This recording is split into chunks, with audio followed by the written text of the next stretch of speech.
structure a queen trade. Decline, but it looks like Wesley is under pressure here. He's the one who's on the back foot. This looks really bad for white. It's exactly a Magnus type of position. And the eval bar is suggesting that black is way ahead and it's even material. And the reason why is look at how active the black queen is.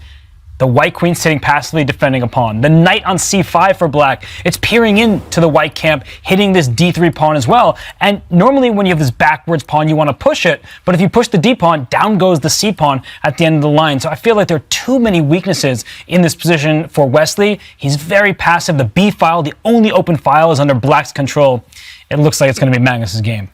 Yeah, so many improving moves for Magnus Carlsen right now. You can occupy the b file with your rook. You can relocate. Well, he beat me to it, Magnus Carlsen there. I was going to say you can relocate this black knight out the way. Now you kind of indirectly control this square even further, making it totally impossible for white to consider pushing this pawn forward to d4. At the right moment, black can just start expanding on the queen side. Maybe black has pawn breaks as well with f5 later, but yeah, it just feels like one-way traffic. And how can Wesley so break out? It just looks like he's almost frozen. This bishop stuck in the corner, the white queen stuck defending this mere pawn on a3, and okay, he decides to go for it right now. I said it was almost impossible, but maybe he sensed Wesley, the momentum was turning so much that he needed to go for this. And at least there's a hit on the c6 pawn as well as the black queen right now. So Magnus has a decision to make. Does he simply drop back the queen? I think the most natural decision right now.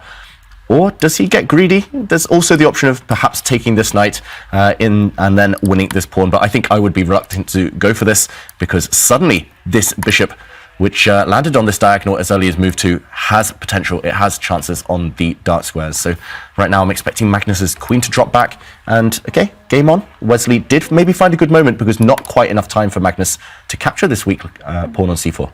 I like this decision that you're pointing out. Fall back with the queen. I saw the eval bar did not react to the trade of the bishop with the knight on d4, but it just doesn't feel like the human approach in this position. You give up a dark squared bishop, that white queen can at some point land onto h6. You're looking at that bishop from a1 spitting fire down the diagonal. Yes, you're counting at a knight block from the center of the board, perhaps the f-pawn moving forward. But unless it's based on some direct calculation, direct tricks, bishop takes knight is never a decision you want to take. It's extremely risky, and we already see the makings of a checkmating attack if you can line your queen up with that dark square bishop. And there are some tactics that will help black out. For example, if this black queen goes all the way back to b8, it protects the pawn and threatens knight b3, a fork of not even just the queen and the rook, but also that bishop in the corner, which is the threatening piece. So if Magnus, if he calculates just one move ahead, because so many of us we'd refuse this line on the spot. I can't allow that dark square bishop looming, just sitting back on a1. But I think you actually get rid of that piece very quickly, in which case this is going to be a better pawn structure for him and the advantage.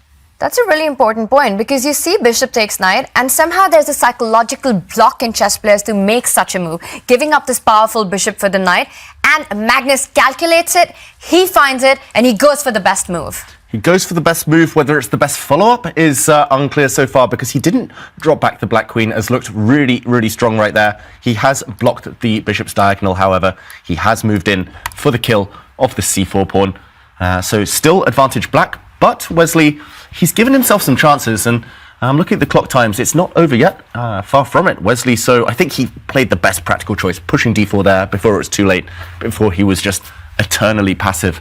And it's just about whether he can somehow trick Magnus now, break through the barrier of the black knights. And most players would prefer to be a pawn down for some activity. You don't want to sit passively, which is what Wesley's position looked like before he decided to strike with d4. So it was a good decision, a needed decision from Wesley. He grabs his pawn on d6, and the c4 pawn is loose, but Magnus instead, he hops his knight forward.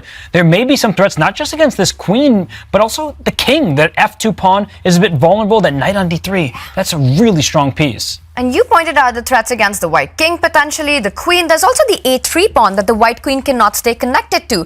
You move that queen anywhere, I'm picking up that a3 pawn, I'm attacking that rook on d6, winning more tempo. Yeah, actually this rook is pretty much trapped. This rook doesn't have too many safe squares apart from dropping back to d4, suddenly blocking your own bishop's diagonal, but maybe there's a way to round up this rook in the middle. I don't really see it right now, but still looks very strong for Magnus Carlsen. And Wesley, he's about to choose a safe square for his queen. Not many options. He actually slides it across to d1 instead, and the evaluation bar drops with that move. I think your idea there, Tanya, take this pawn, restore the material balance, is pretty much guaranteed. And unfortunately for white, you cannot take this knight because you cannot take a second time on d3. Your queen is stuck protecting the bishop in the corner. So black would win material. So this rook is in a bit of trouble right now if Magnus Carlsen takes this pawn. And Wesley So yesterday said that it's inexcusable in a mini match to lose a game with the white pieces. This one, he's got to be extremely careful. It's big advantage to Magnus right now. And Magnus grabs that pawn, so material equality. And look at Wesley. He jettisons the pawn. He's going to lose it anyway, but plays c5. Perhaps he wants to distract some of black's pieces. In fact, if that queen takes the pawn, then that tactic that David was mentioning no longer works, because the rook can successfully take this knight on d3. You get 2 knights for your sacrificed rook. That would be a good exchange. But the engine does not seem to approve with Wesley's decision. It says that black is in the driver's seat. The b file is still open for the black rook to slide over. And it feels like as long as you're careful here for Magnus, white's pieces are not very harmonious. There should be a tactic in Magnus's favor. Yeah, at first glance, if you just showed me this position in a void out of the blue, I would say it's messy. I wouldn't know who was better, who had the advantage. So the computer shows that, the evaluation bar shows that. Magnus's last move might also kind of reinforce that fact, and it's due to the fact the white queen is simply overloaded. Really beautiful deflection idea from Magnus. He attacks the queen on d1, and he's also eyeing that rook on d6, which looks well defended for the moment. But if you play a move like queen to b1, I think knight takes f2 is one of the ideas here. If the king takes an f2, queen takes c5 with check, the rook is in trouble. The kings also might just get checkmated.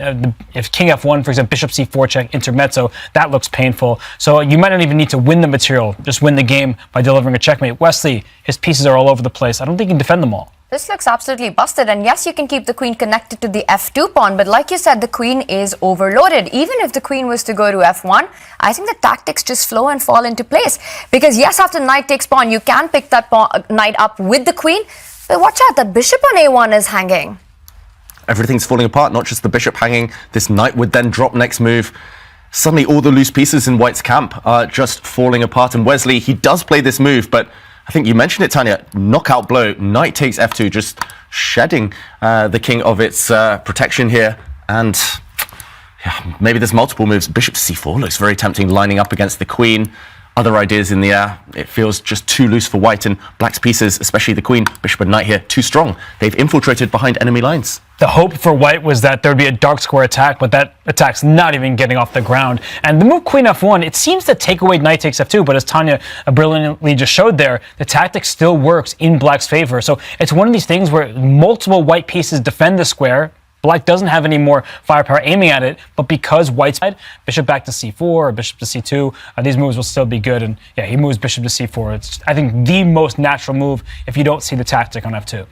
Yeah, and big threats. White's rook, we've been talking about it. It's pretty much trapped. Black's queen is going to come back and take the pawn we mentioned on c5.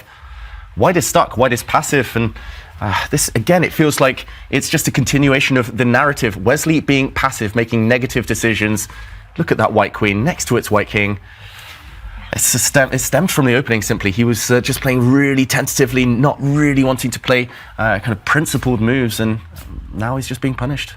Threat is stronger than its execution. Magnus Carlsen keeps all the threats on the board against the c5 pawn, tactics on f2, and Wesley So in deep trouble with just a minute on the clock. But Magnus as well coming down to those seconds. He needs to finish this. He does, and I think he can steal the pawn on c5. That's step one. That white rook can barely escape. It was a good point to note that that rook doesn't have very many moves remaining, but I'm curious what Magnus is thinking about. Is he looking for a follow-up, or is he actually looking to end the game on the spot with something tactical, whereas he can just snag the pawn and be happy? Yeah, it feels like Magnus now, his clock time is the main thing. It is Wesley So's major hope right now. It's the only thing that could trip him up, Magnus Carlsen, because just take a pawn off the board. You're up on material. There we go. He captures, forcing the white rook back to an awkward square here, clumsy square, and sooner or later, Magnus can start pushing pawns. Magnus can improve his rook. Still, he has fantastic pieces here as black. Maybe he's looking too much for a knockout blow. He doesn't need anything immediate. He's got a long-term advantage. He's down to under 20 seconds. This is a messy position. He moves his queen back from the square it came from, which was a good decision. The evaluation bar on the left-hand side of the board, it approves. So, Tanya, the time, 20 seconds, are you getting nervous for Magnus, or do you still think he has everything under control? I think it's chaos still. You've got so many minor pieces, and that bishop on a1, as long as it's alive, you've got to watch out for any kind of threats building up against the black king. Right now, Wesley just creating a lift square for his own king, but Magnus's pieces are so dominating. He does fall back with the knight. Feels like because of the pressure on the clock, he's not making the absolute best choices, but still enough to keep things under control. Enough for now, but he has kind of wasted a bit of time with the black queen. He's retreated the black knight back. That was his best piece. But look at the nerves from Wesley. So he reached out, about to make a move, then tried to hide it.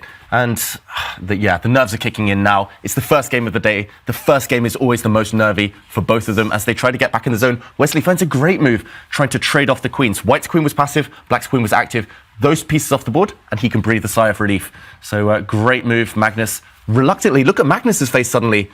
It's under 10 seconds. Yeah, he's 5 seconds on the clock. He does trade the queens. He does have the extra pawn, but watch out for that bishop pair. That bishop on a1 gives white long-term compensation. Black's rook stuck on the last rank, defending any checks of rook d8, and now Wesley gets rid of that knight, the key knight on e5 that was blocking the bishop on a1. Wesley moving forward for the initiative. But I love the way that Magnus is playing this because now all of his pieces are defended, so he can push his passed A pawn. Wesley has that under control for now, but Magnus, with no time on his clock, he's making sure that some of his decisions will be easier. He will not blunder a piece, at least not yet. Yeah, the last 5-6 moves have gone in Wesley So's favour in terms of surviving, not losing on the spot, but Magnus is still safe. Magnus still has the extra pawn. Wesley's still nervous, retreating there with the white rook. I'm not sure whether he could have kept it active or not. Either way, now he should be trying to use this momentum. He should be trying to create threats, as he just does against black's bishop, which is slightly loose. Ooh. And Magnus countering by trying to infiltrate with a black rook down to the first rank. And white's dark square bishop is kind of trapped over there, so knight d3 played, apparently a huge mistake, and Magnus pushes his pawn, giving up his bishop to win a knight. It's a winning advantage because the bishop on a1 is trapped. And Wesley So, with 2 seconds on the clock, makes a move. He gives a check, comes back with the rook. There's panic, and Magnus picks up another pawn. Wow, Wesley So missed that one. Frustration visible on his face there. Now 2-pawn advantage for black, and white's remaining pawns are dropping off. 3-pawn advantage for black. This one is winning for Magnus. No time, Wesley So. He made that move with 1 second left. And the black king is too safe. Wesley barely getting his moves up, but you could see his body language. He's pretty much resigned before he's tipped the king over. He saves his bishop, but those passed pawns for black, they should end the game. Magnus gaining time with every move. 3-second increment, everybody. It's bonus time, and those knights, they're hopping in. And now with the trades, when you're head material, you're happy to see pieces come off the board. And you can see the relief on Magnus. He knows that he's so close to this one. That rook will jump to the second rank, giving a check. The pawns are marching forward, and with the dark square bishop gone, black's king in absolute safety. And we're going to see the pawns make their way towards white's camp. F3 coming in, and Wesley looks like he's almost on the brink of giving up. You just have to watch out for one threat. That e-pawn, e6, is something that you need to keep under check. Yeah, and Magnus, okay, he moves his king, but he didn't have too much time either. Still not over this game. Wesley So, he's got one of the pawns back. White's e-pawn still alive. Can he keep the tricks going? And white pawn marches. But I think Magnus has spotted a nice trick here. He will be able to stop this white pawn from promotion. Oh. That's beautiful recognition from Magnus, giving that check so the rook can stop the pawn. And Wesley, now his hopes are pretty much dashed. Black has, what, 3 extra pawns in a rook endgame? And that e-pawn stopped, the a-pawn marches forward, and Wesley knows that this is all over. It's unstoppable. He will have to give up that e-pawn. He tries to create tricks, and he gives up. Wesley So resigns. Magnus Carlsen takes the lead in set 2. What a game with the black pieces, getting the initiative. Wesley guarded, playing cagey at the beginning, and that seemed to cost him a lot. I think it was overly cautious play from Wesley So. He wanted just a position where he could try to outplay Magnus Carlsen, but look at this man.